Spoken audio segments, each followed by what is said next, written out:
Welcome to HRP academy.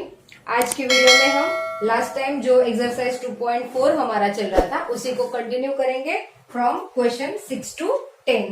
Then question number 6, there is a narrow rectangular plot reserve for a school in a village, the length and breadth of the plot are in a ratio 11.4। मैंने आपको कहा था कि जब भी ratio दिया जाए तब आप उसको x लगाकर फिर आप उसको दर्शा सकते हो। तो सबसे पहले हम लिखेंगे द रेशियो ऑफ रेक्टेंगुलर। आपका इस तरह का वो प्लॉट है जैसे रेक्टेंगुलर है और इसका रेशियो है तो 11, ये इसकी लेंथ हो गई यानी हम उसे x लगा देंगे, और जो ब्रेथ है वो है 4, तो यहां पर हम उसे 4x लगा देंगे। तो ratio of plot L versus B is equal to 11.4. Therefore,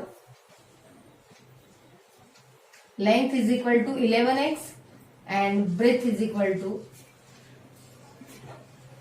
4x. फिर आगे क्या कहा है? At the rate of 100 per meter, it will cost the village panchayat rupees 75,000 to fence the plot. What are the dimension of the plot. Plot को बेचा गया 100 rupees के rate से, तो उसकी डायमेंशन कितनी होगी, और उसका टोटल अमाउंट आपको मिल जाता है 75,000। तो उसके लिए जब मीटर में उसका रेट दिया हुआ है तो हमें उसकी पैरामीटर के बारे में सोचना होगा, यानी कि जो रेक्टेंगुलर शेप होता है उसकी पैरामीटर आपको तुरंत याद आनी चाहिए। तो वो क्या है?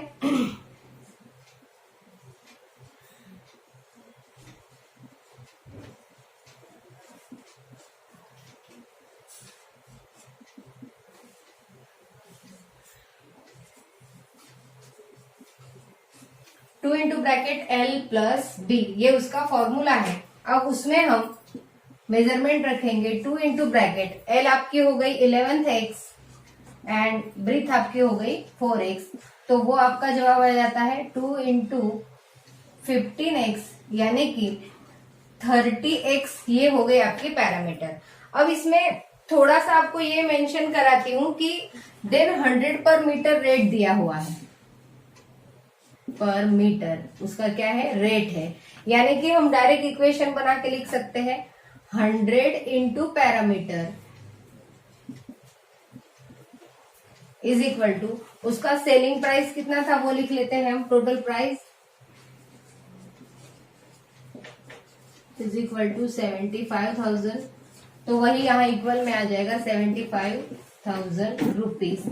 तो जो पैरामीटर है अभी अभी आपको यहाँ पर मिली है वो है 30x, यानी 100 into 30x is equal to 75,000। x को हमें अकेला छोड़ना है, 75,000 मल्टीप्लाई में 100 है वो डिवाइड में आ जाएगा, और मल्टीप्लाई में 30 भी है वो भी डिवाइड में आ जाएगा, यानी कि 0 0 1 2 1 2 कट हो गया। 3 1 जा 3, 3 2 जा 6, रिमेनिंग 1 15, 3 5 जा 15, यानी x इज इक्वल टू आपका जवाब आया है 25। ये x की वैल्यू है। आपको उन्होंने पूछा था what are the dimension of the plot, तो आपकी डायमेंशन फाइंड आउट करने के लिए आपको 11 मतलब कि लेंथ एंड ब्रीथ आपको कैलकुलेट करनी होगी। Therefore length is equal to 11 into 25 is equal to 25 raised to 2, 25 27 metre, ये आ गई लेंथ। एंड ब्रीथ आपकी थी 4x, means B is equal to 4 into 25 means 100 metre. इस तरह से ये जो भी प्लॉट था इसकी लेंथ 275 एंड जो ब्रीथ है वो आ गई 100 metre.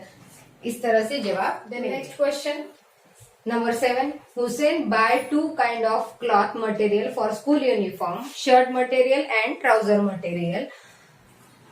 Shirt material is rupees 30 per meter and trouser material is rupees 90। मतलब यूनिफॉर्म बनाने के लिए हुसैन ने मटेरियल खरीदी किया जिसमें शर्ट और ट्राउजर था, तो उन्होंने उसकी जो रेट है वो है 50 रुपीज शर्ट का और 90 रुपीज है ट्राउजर का। तो सबसे पहले हम वही नोट करेंगे, रेट ऑफ शर्ट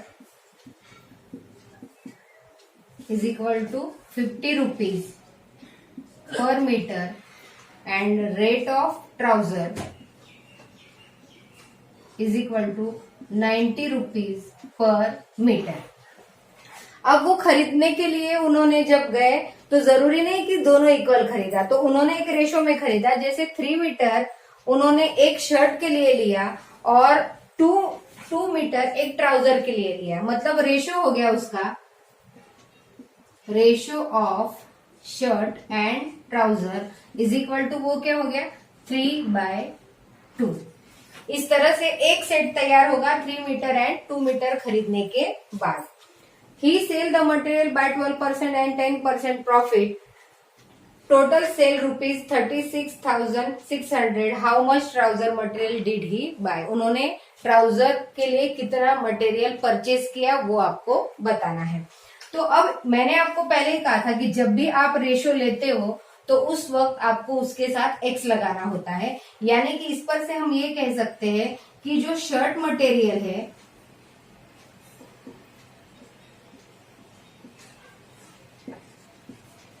उन्होंने जो खरीदा वो है 3x मीटर, ऐसा हम कह सकते हैं, और जो ट्राउजर है वो उन्होंने खरीदा 2x metre.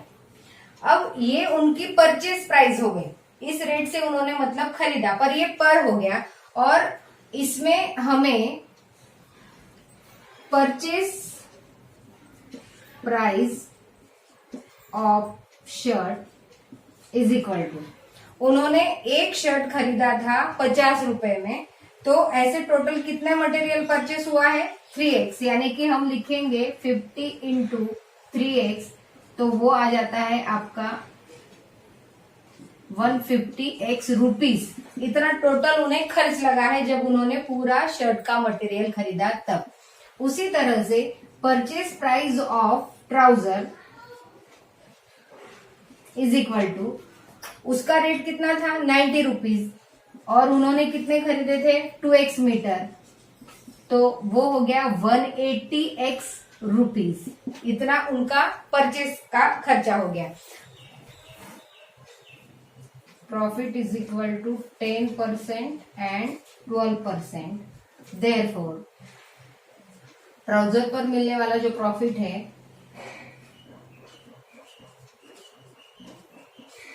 For trouser is equal to, वो कितना आएगा, मैं रफली यदि आपको समझाऊं तो जैसे 100 रुपीज पर 12 रुपीज प्रॉफिट है, तो आपकी जो ट्राउजर की प्राइस है वो कितनी है, ट्राउजर की प्राइस 180 है, तो 180x पर कितनी, इस तरह से लिखेंगे तो आपका प्रॉफिट आएगा 180x इंटू 12 डिवाइड बाय 100, यानी ये 0 गेट कैंसल। आप 18 और 12 का मल्टीप्लीकेशन करते हो तो 36/3, 18 प्लस 3 मीन्स 21 और डिवाइड में मतलब 21.6 रुपीज, इतना ये प्रॉफिट आया है। अब इसे जब हम ऐड करेंगे हमारी जो प्राइस है इसमें, तो सेल प्राइस आएगी, sale price is equal to, sale price कितनी आएगी ट्राउजर की, वो पहले थी 180x और उसमें आज आ गया अभी 21.6x, तो टोटल प्राइस हो जाएगी 60x लिखेंगे 10 और आएगा 2, इस तरह से रुपीज में ये है किसकी, ट्राउजर की सेल प्राइस। अब आगे हम निकालेंगे शर्ट की price.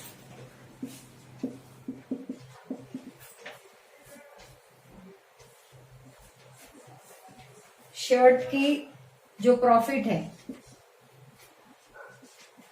Profit is equal to, वो कितना दिया है उन्होंने, शर्ट का प्रॉफिट है 10%, यानी कि उसकी जो प्राइस है उसके अकॉर्डिंग रफ में लिखो तो 100 रुपीज पर 10, तो उसकी प्राइस कितनी है 150 एक्स इस पर कितने, तो यहां से यहां मल्टीप्लाई करेंगे तो 150 rupees x into 10 divide by 100, 20 gate cancel, तो वो आ गया 15x रुपीज। तो शर्ट जो है, shirt sale price is equal to कितने आएगी, उसकी थी 150 X plus 15 X is equal to वो आ गया 165 एक्स। तो हमारे पास ट्राउजर की भी सेल प्राइस है और शर्ट की भी सेल प्राइस है, तो दोनों प्राइस को यदि हम ऐड कर देंगे तो उसकी जो टोटल सेलिंग प्राइस है उसके साथ हम इक्वल कर सकते हैं। Therefore but total selling price is equal to 36600 rupees. Therefore, by equation क्या करेंगे हम, 201.60 plus 165 x is equal to 36600। इन दोनों का हम एडिशन कर देंगे तो यहां पर आ जाएगा आपका 6.5 plus 1 mean 6 and 3 is equal to 36600। X को हम अकेला छोड़ देते हैं तो 36600 और ये यहाँ पर मल्टीप्लाई में है, यहाँ शिफ्ट करेंगे तो डिवाइड में चला जाएगा। 366 में पॉइंट यदि हटा देती हूँ तो ऊपर आ जाएगा 100, क्योंकि यहाँ पर डेसिमल के बाद 2 डिजिट है इसीलिए हम ऊपर क्या देंगे, 100 देंगे। ये 10 गेट। स्टूडेंट, आपको अपना जो टेक्स्ट बुक है उसके अंदर जो क्वेश्चन है उसमें यदि आपके बुक में यहाँ कोई एरर है तो उसे आपको रिपेयर करनी है। यहाँ है 36660, ये नंबर आप अपने बुक में चेक कर लीजिए, ये क्वेश्चन उसी के अकॉर्डिंग सॉल्व होगा, अदरवाइज नहीं होगा। यहाँ देखिए x is equal to 36,660 into 100 divide by 36600 मैंने किया। अब इसमें ये 3666 और ये कट जाएगा यहाँ पर इस तरह से 1, तो आपका जवाब आता है 10 इंटू 10 मीन्स 100। ये आ गई x की वैल्यू। पर हमें उन्होंने पूछी है ट्राउजर मटेरियल उन्होंने कितना खरीदा, ऐसा उन्होंने पूछा है। तो जो ट्राउजर का मटेरियल है वो हमारा है 2x मीटर, यानी कि हम लिखेंगे ट्राउजर मटेरियल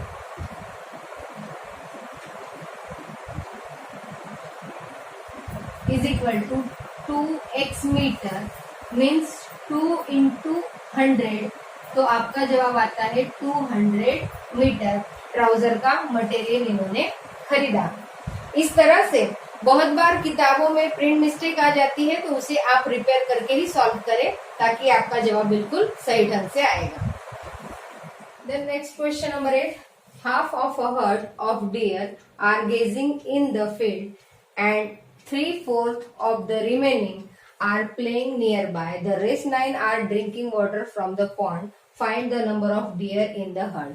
एक समूह है जिसमें बहुत सारे डियर है यानी हिरण है, और उसमें से आधे जितने भी है, हमें नहीं पता कितने हैं, तो जितने भी है वो हम पहले मान लेंगे। सपोज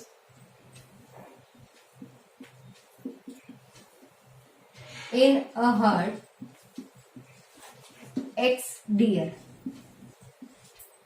डियर है ऐसा हम मान के चलेंगे। अब उसमें से जो आधे हैं हाफ डियर क्या कर रहे हैं, ग्रेजिंग इन अ फील्ड, मतलब फील्ड में है।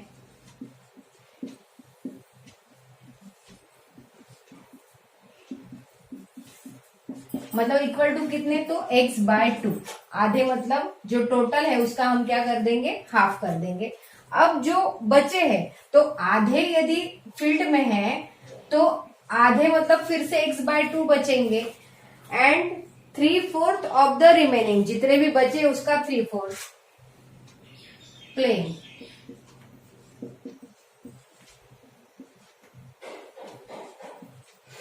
इज इक्वल टू कितने खेल रहे हैं, तो जो आधे थे उस आधे का 3/4 खेल रहे हैं और रिमेनिंग बचे कितने हैं 9। तो हम इसे सॉल्व करेंगे तो वो कितना आता है 3x divide by 8 remaining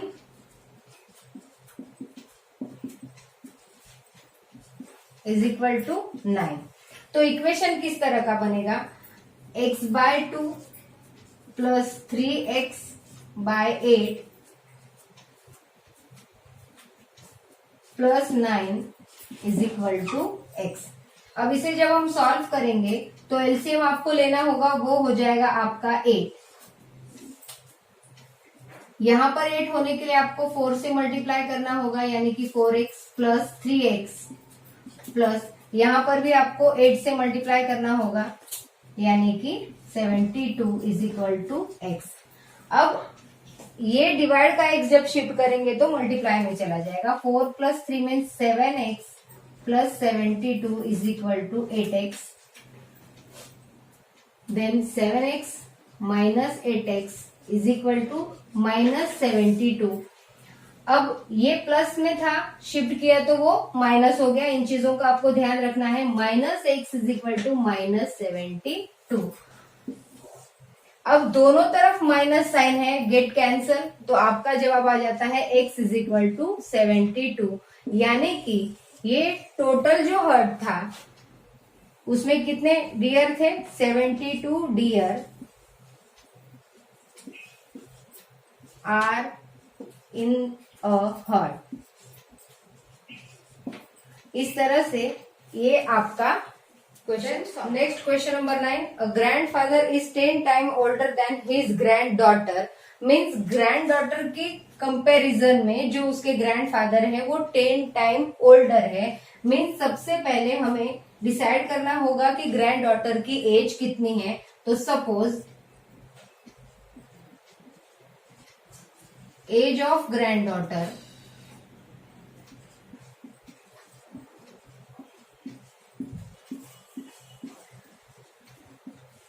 is equal to x year. Therefore, age of grandfather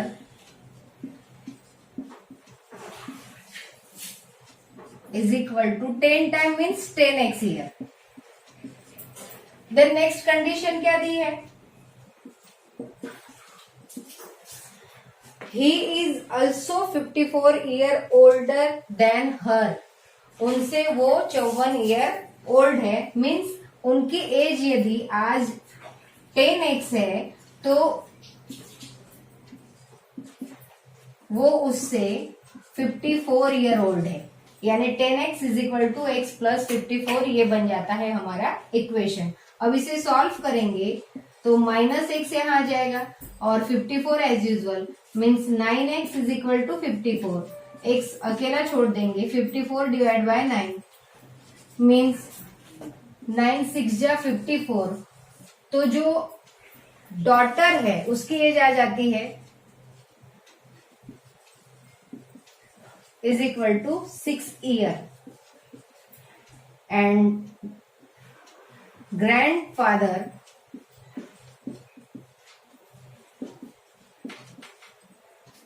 is equal to उनका 10 टाइम यानी कि 6 इंटू 10 करेंगे तो 60 ईयर्स। इस तरह से daughter 6 and grandfather 60 years. Then next question number 10, Aman's age is 3 time his son. यानी father and सन, इनके बीच में रिलेशन दिया है। 10 year ago he was 5 time his son age, find their present age. तो सबसे पहले आपको जो कंपैरिजन है वो अमन के एज की है, किसके साथ 3 टाइम हिज सन। यानी सबसे पहले हमें सन की एज डिसाइड करनी होगी। Suppose son's age is equal to x year, therefore Aman यानी कि वो फादर है। अब मैं नेक्स्ट टाइम लिखूंगी तो फादर लिखूंगी। Father age is equal to 3 time means 3x year. Then relation 10 year ago, यानी कि सपोज आप इमेजिन करिए कि आप अभी यदि 15 ईयर ओल्ड है तो आप 10 साल पहले कितने साल के थे, तो आप क्या करेंगे 10 साल माइनस कर देंगे तो आपकी एज कितनी हो जाएगी 5 ईयर। यानी कि जब आपको एगो में जाना है यानी प्रीवियस पहले की बात है तो आप क्या करोगे माइनस करोगे 10 year ago, therefore 10 year ago son's age is equal to, आज x है तो माइनस 10 ईयर हो जाएगा, और फादर की एज इज इक्वल टू, आज 3x है तो माइनस 10 हो जाएगा। इस तरह से दोनों की एज मिल गई हमें। अब कंडीशन क्या दी है, bye condition 10 year ago he was, he मतलब कौन, father, father age is equal to क्या था, his son 5 time his son age, मतलब उसके सन की जो एज थी 5 इंटू सन एज। ये इक्वेशन होगा तो फादर की एज है 3x माइनस 10 और 5 इंटू सन की जो एज है वो है x माइनस 10। अब इसे सॉल्व करेंगे 3x माइनस 10 is equal to 5 into X यानी 5x माइनस 50। इस तरह से इक्वेशन बन गया। अब इसे x एक तरफ ले आएंगे, ये इधर शिफ्ट हो जाएगा तो माइनस 5x देन माइनस 50, और ये माइनस में है शिफ्ट करेंगे तो plus 10, minus 2x is equal to minus 40। Means यहाँ पर minus sign get cancel, x is equal to 40 और मल्टीप्लाई में 2 है, शिफ्ट होगा तो डिवाइड में, so x is equal to 40 divide by 2 means x is equal to कितना आया 20। तो ये 20 जो है वो हमें किसकी एज मिली, सन की एज मिली। Aman son age is equal to 20 year. Then खुद अमन की एज कितनी होगी, अमन यानी कि फादर है वो, as is equal to 3x है, 3x मीन्स 3 इंटू 20 आप करते हो तो 60 ईयर। इस तरह से बेटा और पिता दोनों की उम्र आप कैलकुलेट कर सकते हैं। इसी के साथ आज की ये जो एक्सरसाइज नंबर 2 है वो खत्म होती है। मुझे विश्वास है आपको समझ में आ ही गया होगा। आपको यदि कहीं कोई प्रॉब्लम आती है तो आप इसे दोबारा देखिए और समझने की कोशिश कीजिए। आज की वीडियो में इतना ही। नेक्स्ट वीडियो में मिलेंगे हम नेक्स्ट टॉपिक के साथ। तब तक के लिए वर्क करते रहिए और घर में सेफली रहिए।